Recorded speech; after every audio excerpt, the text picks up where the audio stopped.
થેપલા તો હંમેશા આપણા ઘરમાં બનતા જ હોય છે, પણ આજે હું જે થેપલા બનાવું છું એ કંઈક ખાસ છે. પહેલાંના સમયમાં ગામડામાં આવા થેપલા બહુ બનાવતા અને આ રીતના થેપલા આ અગાઉ તમે ક્યારેય નહીં બનાવ્યા હોય.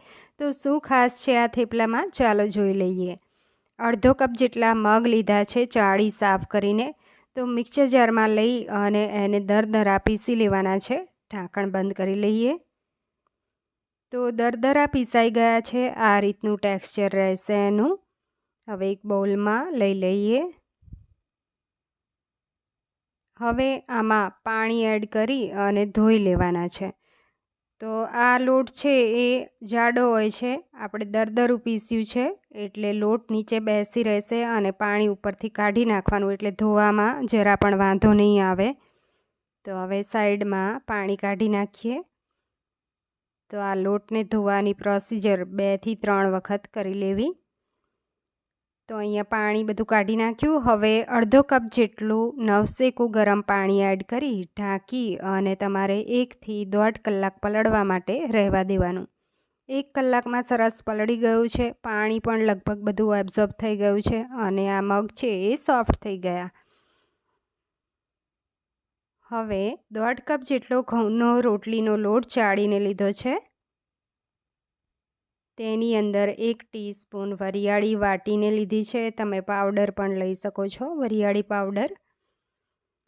સ્વાદ મુજબ મીઠું એડ કરીએ. તો 1 ટીસ્પૂન ચીલી ફ્લેક્સ. એ ના હોય તો તમે ખાલી લાલ મરચું પાવડર નાખજો. 1 ટીસ્પૂન આખું જીરું અને લીલા ધાણા અડધી વાટકી જેટલા. ચપટી હિંગ નાખીએ. 1 ટીસ્પૂન ધાણા જીરું પાવડર. 1 ટીસ્પૂન લાલ મરચું પાવડર. 1 ટીસ્પૂન હળદર.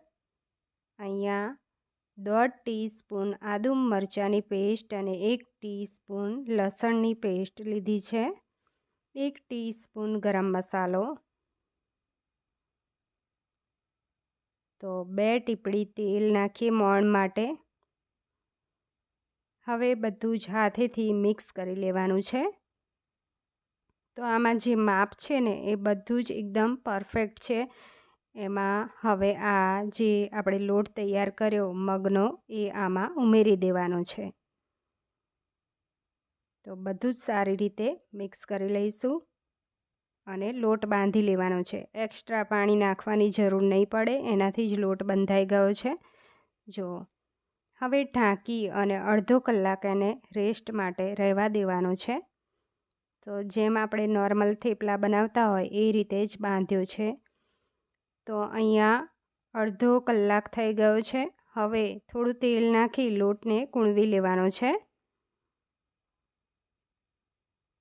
તો લોટ અહીંયા કૂણવાઈ ગયો છે. થોડું પોષણ લઈ અને આ રીતે લુઆ કરી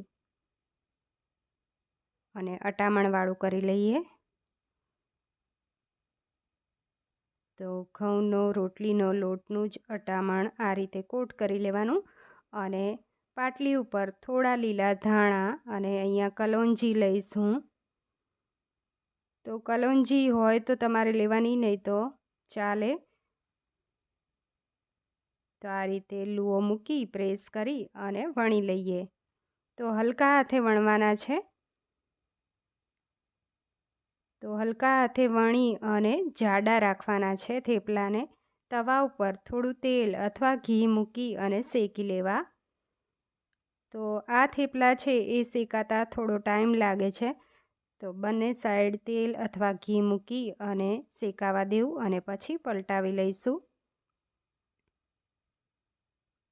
તો બંને સાઈડ સરસ શેકી અને પછી ઉતારી લઈશું.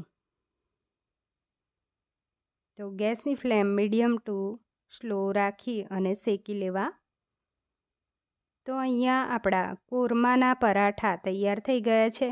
એની ઉપર બટર કે ઘી લગાવીને તમે ખાઈ શકો છો. ફુદીના અને કોથમીર અને ટામેટાની ચટણી સાથે મેં સર્વ કર્યા છે.